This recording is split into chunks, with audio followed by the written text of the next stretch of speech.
The Young and the Restless spoilers. Full Thurdays, the 30th of July, 2026.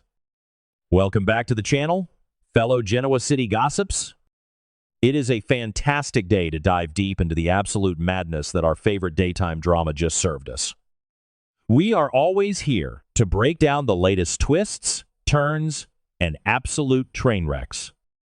Let's not waste a single second and get right into the thick of it. I cannot believe they rushed this. I mean, seriously? You're telling me Nikki Newman just opens her eyes, the bandages are off, and boom, she can see again? And of course, the very first thing she sees is Victor's smug, mustached face. Oh, the destined soulmates.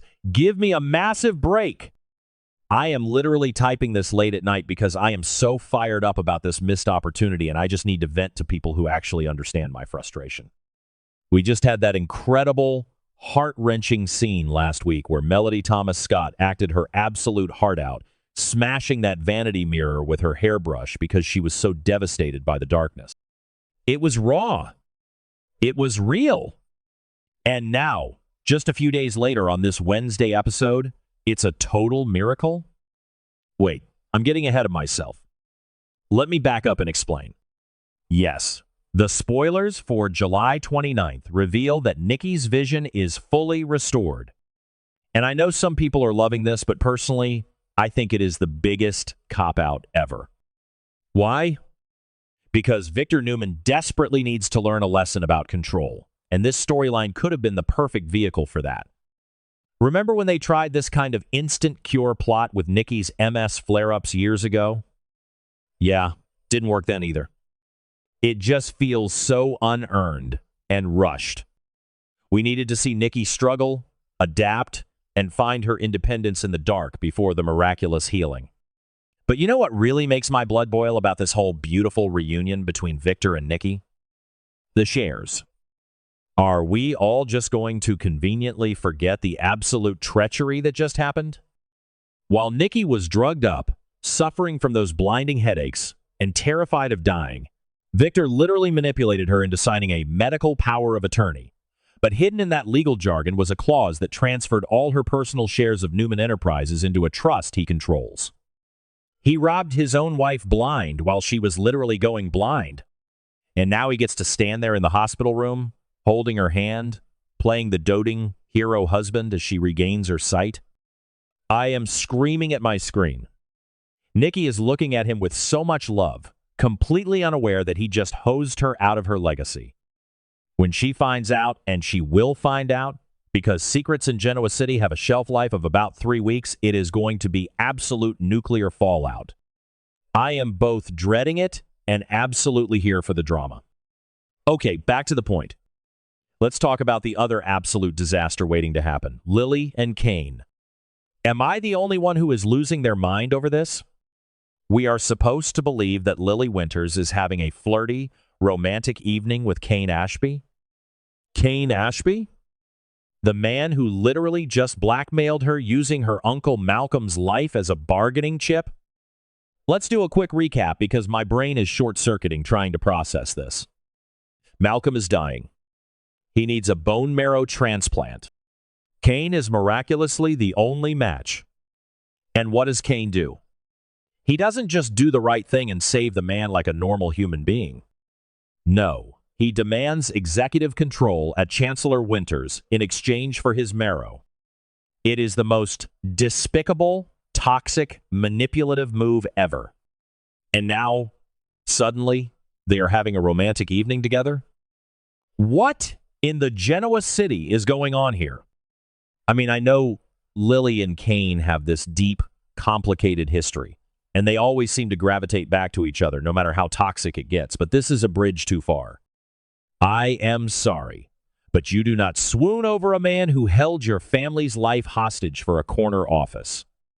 I was literally throwing popcorn at my TV, reading these spoilers.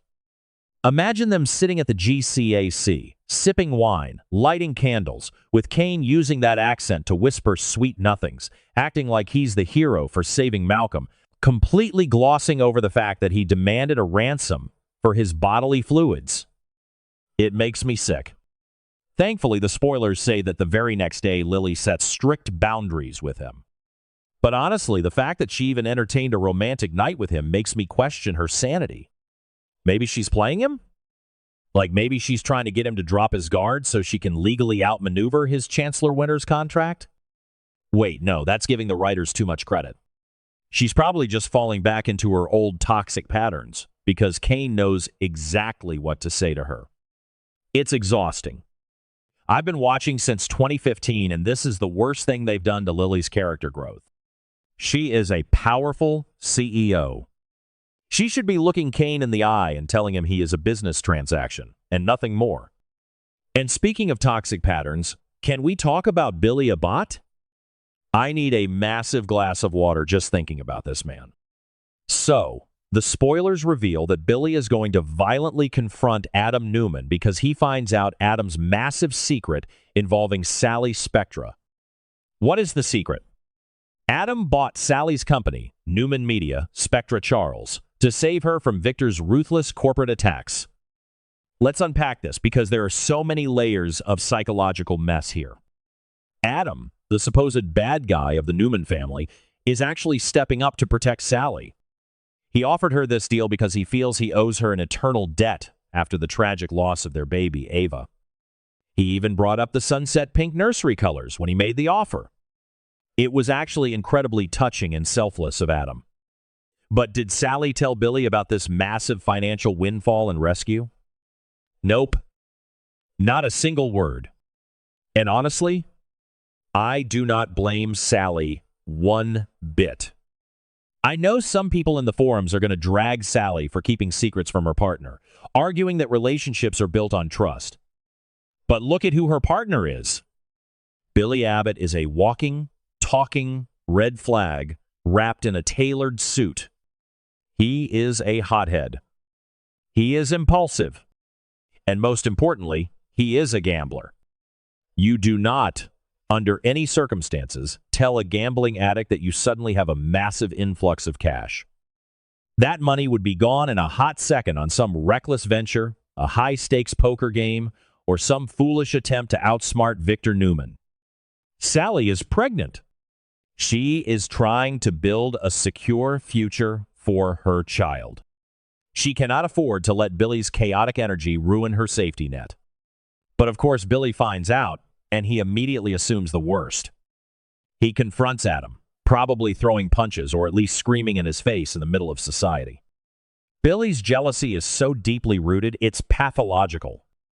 He cannot stand the fact that Adam, the man who shares such a deep, traumatic history with Sally, is the one playing the hero. Billy always has to be the savior, but he never actually does the work to save anyone. He just creates bigger messes. I am so frustrated with Billy. He is about to ruin the absolute best thing that has ever happened to him.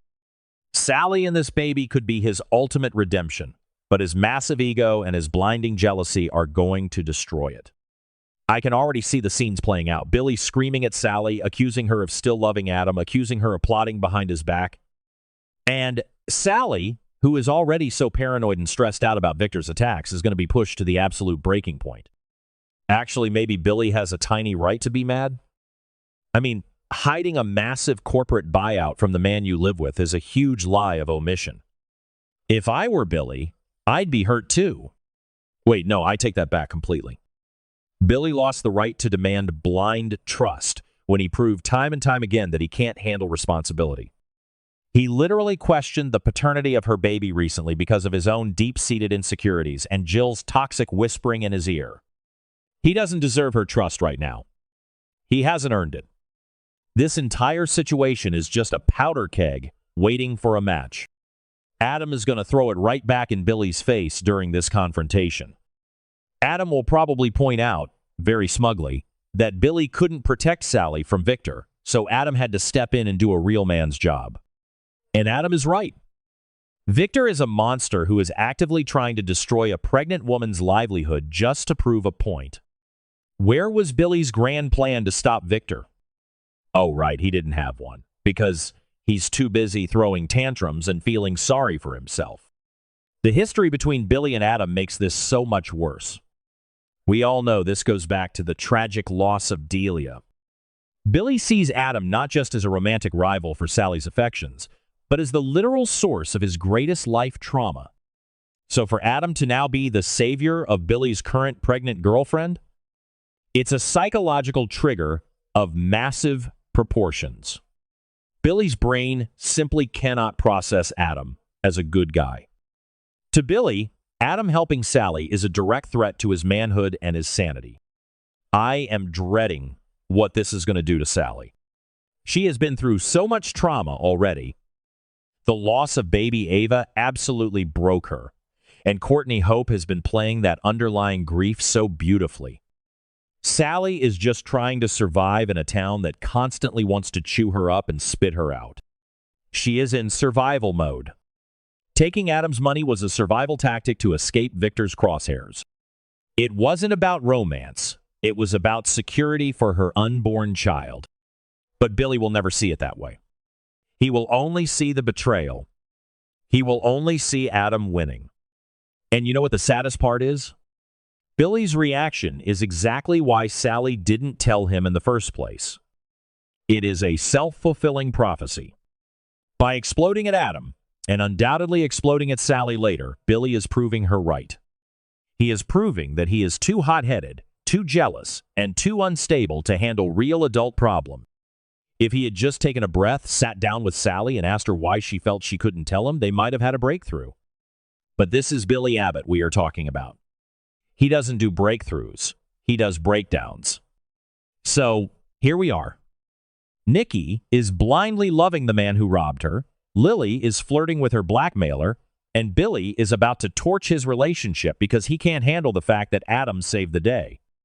Genoa City is an absolute mess right now, and as much as I complain, I am going to be glued to my screen, watching every single second of it. Let me know what you guys think, because I am losing my mind over here.